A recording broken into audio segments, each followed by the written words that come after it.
Ego is the enemy. यह book एक प्रेरणादायक और टाइमली रिमाइंडर है। यह समझाती है कि कल्चर को चुनौतियों का सामना करते समय हम्बलनेस और सेल्फ कॉन्फिडेंस अभी भी हमारे सबसे बड़े दोस्त हैं, जो ईगो को कम करते हैं और पर्सनालिटी को हर कीमत पर इनकरेज करते हैं। यह बुक एस्पिरेशंस में हम्बल रहने, सफलता को शेयर करने और सफलता में फ्लेक्सिबल रहने का मैसेज देती है। ईगो इज द एनिमी के ऑथर रैन हॉलिडे एक स्ट्रैटेजिस्ट और ऑथर हैं। वो अमेरिकन अपैरल के डायरेक्टर ऑफ मार्केटिंग रह चुके हैं। उनकी कंपनी ब्रासचेक ने गूगल, टेसर एंड कॉम्प्लेक्स और कई प्रोमिनेंट बेस्ट सेलिंग ऑथर्स की मदद की है। आइए ईगो इज द एनिमी की समरी को सुनते हैं दोस्तों। जाने कि अपने ईगो को कैसे रोकें। जीवन में सफलता को हासिल करने के लिए एक मॉडरेट हेल्दी ईगो अक्सर इंपॉर्टेंट होता है। यह हमें कंपटीशन में शामिल होने, अपनी ताकतों से दूसरों को कन्विंस करने और हमारे पास्ट अचीवमेंट से कुछ बड़ा करने की अनुमति देता है। हालांकि जब भी हमें सफलता मिलती है तो हमारा ईगो बढ़ जाता है। जब हमारी सेल्फ इमेज दूसरों से अधिक बढ़ जाती है तो हमारा परसेप्शन धुंधला हो सकता है। हम इतने ओवर कॉन्फिडेंट हो सकते हैं कि हम खुद को अधिक इंपॉर्टेंस देते हैं और हमें इसकी कीमत भी चुकानी पड़ती है। तो हमारे ईगो को पालना एक क्रूशियल स्टेप है। लेकिन हम ये कैसे करते हैं दोस्तों? इस समरी में आप सीखेंगे कि ईगो कहां से आता है और यह आपको सफल होने से कैसे रोक सकता है। आप अपने ईगो को कंट्रोल करने, विनम्रता को हासिल करने और दूसरों के साथ तारीफ को शेयर करने की स्ट्रैटेजीज को कैसे यूज कर सकते हैं। ईगो काम किए बिना रिकॉग्निशन को हासिल करने की इच्छा है। दोस्तों, जैसा कहा जाता है कि एक्शन शब्दों से तेज बोलते हैं, लेकिन अगर यह सच है तो हम उन चीजों के लिए भी क्यों पॉपुलर फील करना चाहते हैं या क्यों प्रशंसा लेना चाहते हैं जिन्हें दूसरों ने किया होता है। बिना कुछ अच्छा किए प्रशंसा पाना हमारे ईगो का हिस्सा है, जबकि रिकॉग्निशन सफल होने के परिणाम स्वरूप मिल सकती है। कई लोग सफलता प्राप्त करने से पहले प्रसिद्ध बनने की कोशिश करते हैं। अमेरिकी सेना के एक समय पर प्रसिद्ध जनरल रहे पूर्व अमेरिकी राष्ट्रपति उल्सिस एस ग्रांट की कहानी पर विचार करें। अमेरिकी सिविल वॉर के बाद उन्होंने राष्ट्रपति पद की दौड़ में हिस्सा लिया और उसे जीता। लेकिन जबकि ग्रांट सेना में लोकप्रिय थे, लेकिन उन्हें पॉलिटिकल स्फीयर में ज्यादा अनुभव नहीं था। अनुभव की कमी के बावजूद हाईएस्ट पॉलिटिकल ऑफिस को जीतने की उनकी इच्छा इस बात का परफेक्ट एग्जाम्पल है कि वो ईगोइस्ट थे। अहंकार के विपरीत एम्बिशन रियल अचीवमेंट्स की ठोस नींव पर आधारित होती है। इसके लिए ग्रांट के साथ सेना में जनरल रहे विलियम टेकुमसे शेरमैन का उदाहरण ले। शेरमैन भी मिलिट्री में सफल रहे, लेकिन ग्रांट की तरह उनमें ईगो नहीं था। जैसे ही अब्राहम लिंकन के दूसरे कार्यकाल का अंत निकट आया तो ग्रांट और दूसरे ईगोस्टिक मिलिट्री लीडर्स ने राजनीति में प्रवेश लिया और राष्ट्रपति की भूमिका के लिए कॉम्पीट किया। दूसरी तरफ शेरमैन एम्बिशियस थे, जबकि ईगोइस्ट फेम का पीछा करते हैं। एम्बिशियस लोग अपने क्षेत्र में एक्सपर्टाइज प्राप्त करने के लिए इच्छा से प्रेरित होते हैं, भले ही उन्हें इसके लिए कॉन्ग्रेचुलेट किया जाए या नहीं। लिंकन के साथ बातचीत करते वक्त यह क्लियर हो गया था कि शेरमैन राष्ट्रपति बनने में रुचि नहीं रखते थे। वह अपनी एक्सपर्टाइज मिलिट्री लीडरशिप के अपने क्षेत्र में कड़ी मेहनत करना पसंद करते थे। वह इसके लिए रिकॉग्निशन प्राप्त करने पर फोकस किए बिना सफल होने के लिए डिटरमाइन थे। और वह यह भी जानते थे कि एक एरिया में सफलता मिलने का मतलब यह नहीं है कि इसे दूसरे एरिया में ट्रांसफर किया जा सकता है। अपने अहंकार में खुद को याद दिलाएं कि सीखने के लिए हमेशा और कुछ है।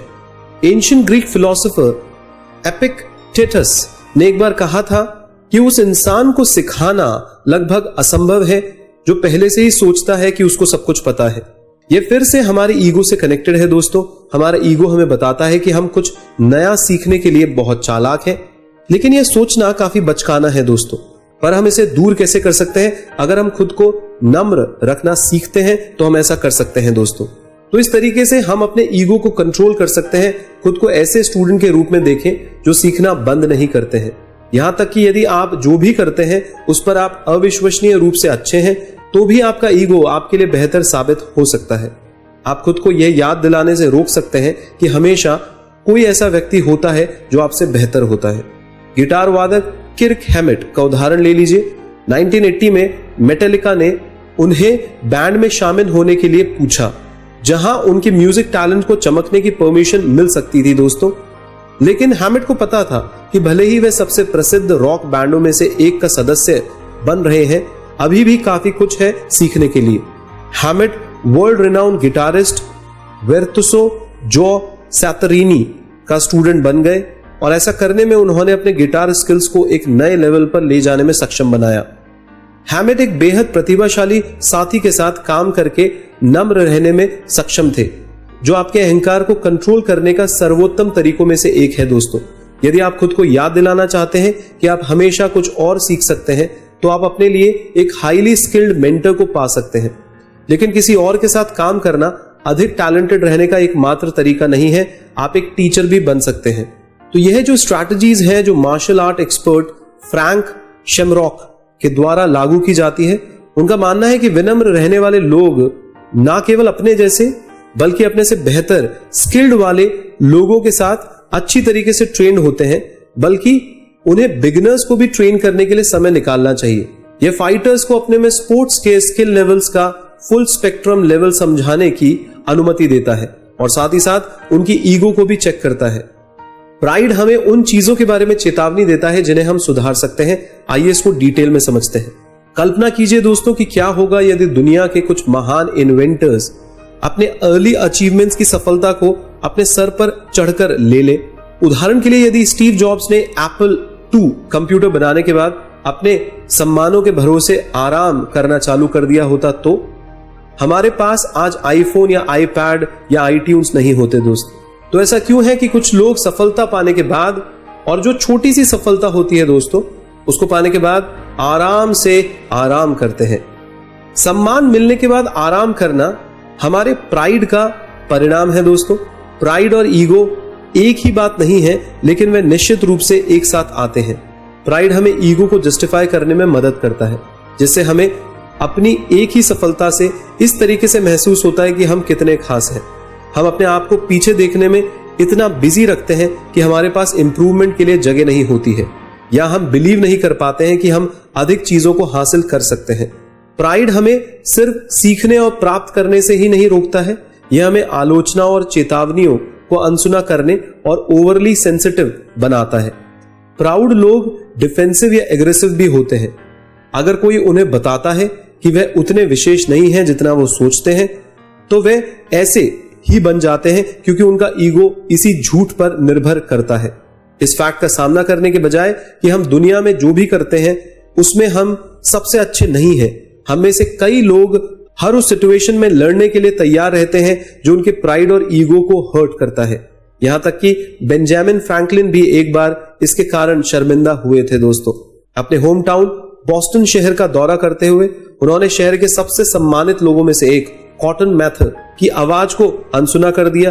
कॉटन मैथर ने उनको बोला स्टॉप स्टॉप, लेकिन फ्रैंकलिन को यह बिहेवियर सही नहीं लगा और उन्होंने इस वार्निंग को इग्नोर कर दिया, जो एक फूलिश कदम था दोस्तों।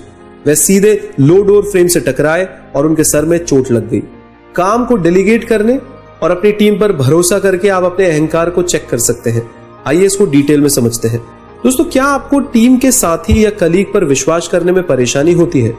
कभी कभी ऐसा लगता है कि आप उन्हें काम करने के लिए नहीं दे सकते क्योंकि वे आपके जैसा काम नहीं करते हैं। ये कुछ गंभीर संकेत हैं दोस्तों कि आपके अहंकार को रीचेक करने की जरूरत है। आपको अन्य लोगों के काम में विश्वास रखने की कोशिश करनी होगी। आप और आपकी टीम को इसका फायदा होगा। जैसे ही आप अपने करियर में आगे बढ़ते हैं और अधिक मैनेजरियल रोल में आते हैं, तो अहंकार के साथ आपका स्ट्रगल बढ़ सकता है।